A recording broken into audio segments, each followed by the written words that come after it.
The untouchable True School Sports Empire proudly presents something the boxing game's missing. Hey, what's going on? It's your boy BT, and I came here to talk some boxing with the thousands of True School Sports subscribers. All right, so really intriguing stuff coming out of the Zuffa Boxing side of things. You know, Zuffa Boxing, they're here.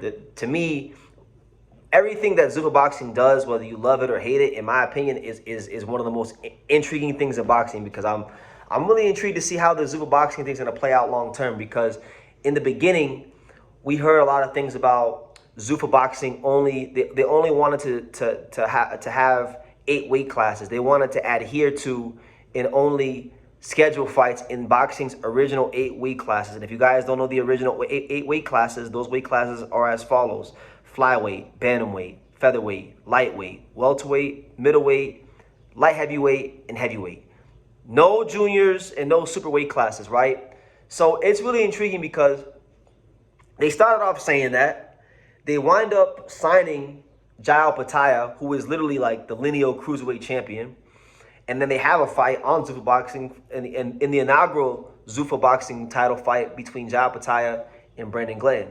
And it looks like now they're starting to be a bit more loose. They're starting to bend their ideals a bit more, at least for now, because we saw them sign Richardson Hitchens, who is a 140-pound champion. That's not an original 8 weight class.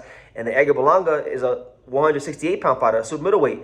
That's not an original 8 weight class, right? And they continue they continue this trend now, because it looks like they're trying to sign potential opponents for Opetaia, because Zuffa Boxing has announced the signings of former WBO Cruiserweight champion and one of the true warriors of British boxing, Billam-Smith. And then they've also announced the signing of Rozicki, one of the hardest hitting, one of the most ferocious, and one of the best action fighters pound for pound in all of boxing right now, in terms of just pure action and violence and things like that. So these are 2 guys, when you talk about Opetaia, these are 2 guys that I've made videos about in the past on this channel, linking Opetaia to potential fights, because they've been in the running. Billam-Smith, as of I think it was October or September of last year, they were trying to get Opetaia and him to fight on a card. Turkey only gave the budget for that particular fight a $1 million budget. That wasn't going to suffice for, you know, Billam-Smith and Opetaia. Flat out, the risk just wasn't worth the reward for either man, because that's a tough fight. That's a fight at the highest level of the cruiserweight division. So they didn't fight. But now Opetaia is with Zuffa. They're getting bankrolled a lot of money. Billam-Smith with Zuffa, you know, the money should be there, and it's a fight that can happen now. And then on the other hand, on the other side of things, you got Ryan Rozicki, a guy who I would say is probably further off from fighting Opetaia, but he came out back in December and he pretty much said, look, Opetaia isn't this big bad wolf that a lot of you guys in the boxing community make him out to be. You know, if I get the chance to fight him, I will. So now he's under the same umbrella as Opetaia, and that fight's very, very makeable. And to be honest with you, as much as I love Billam-Smith, and I love Billam-Smith, like Billam-Smith, believe it or not, quiet as kept, guys, Billam-Smith is probably one of my favorite fighters in boxing. You know, I respect how he goes about his business. He's always fought the best. He's never been the most athletic guy. He's been outgunned many times in the athleticism and power department, and he's found ways to win. So I respect the hell out of Billam-Smith. But for me personally, if Zuffa Boxing is going this route, if they're trying to corner the cruiserweight market, if they're trying to beef up their cruiserweight stable, and they want to make these fights happen, I want to see Opetaia versus Ryan Rozicki. You know, I think that's an amazing fight. I think that's a fun fight. I think when you really listen to Dana White, when you listen to Dana White and the things that he says he's looking for with fighters, they're looking for action. They want action fights. They're trying to appeal to not just boxing fans, but even beyond that. They're trying to import some of the MMA fans in there. So they want fights that are going to deliver on action. And I just feel like Ryan Rozicki, you want to talk about an action fight? I think Ryan Rozicki versus Opetaia is an action fight. I think the buildup would be insane, because both those guys are just completely unhinged and they don't have any filter. And, you know, you might get a fight at the weigh-in. Somebody might get knocked out at the weigh-in, or you know, you might, like, it's going to be one of them type of fights. You know, obviously, I feel like you'd have to probably favor Opetaia, because just in terms of skills and punching down the middle, he's a little sharper than Rozicki. Rozicki likes to bend at the waist and lower his hips and kind of, you know, he's crafty. He's crafty in his own right, and he even showed in the Yamil Peralta rematch that he can box a little bit.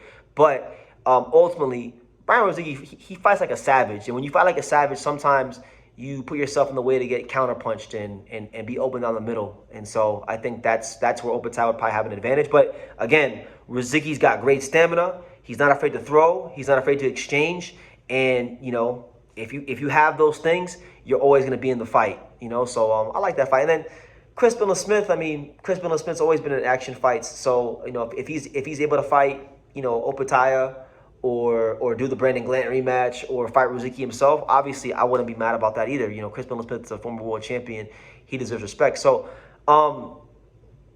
they're getting all these guys. My question is this. If they're trying to corner the cruiserweight market, is there going to be a pathway for Zuffa Boxing to work with Diego Benavidez or Gilberto Zoto Ramirez? Because ultimately, right now, even though Opetaia is the lineal champion, the biggest fight in the division that's on the schedule right now is May 2nd between Benavidez and Zoto. So if you want to be involved in the biggest fights in this division, you're going to have to work with them. But Zuffa Boxing has kind of made it clear in the past that they want to exist on their own, in their own lane, in their own proverbial ecosystem. So, you know, is there really room to work with PBC or Golden Boy Promotions? You know, I have so many questions, and everything seems like it's changing, and everything with Zuffa seems like it's very fluid. And I think, you know, there's a possibility that maybe Dana White and the fine folks there, they might be starting to realize that, look, this isn't MMA. You know, there's real players in town. You can't just monopolize the sport. If you want to make big money and big fights and the biggest events, you're going to have to work together.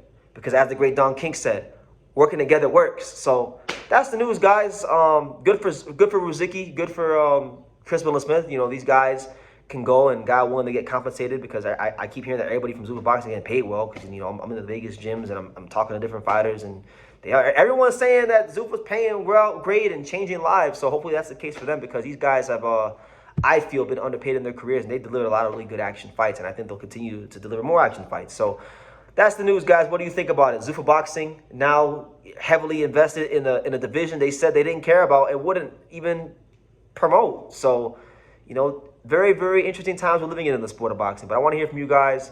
Let me know in the comments down below. Make sure you guys take the time to subscribe. And like I say in every single one of these videos, you can love me or you can hate me. But I'm just a kid from Dang. So until next time, take care, guys. Want to say hello? Say hello. Can you say hi, Boxing World? Hi, Boxing World. Can you say True School Sports? Truth? Oh. Can you say True School Sports? Say True School Sports. Can you say The Untouchable? Can you say The Home of Boxing? The Home of Boxing.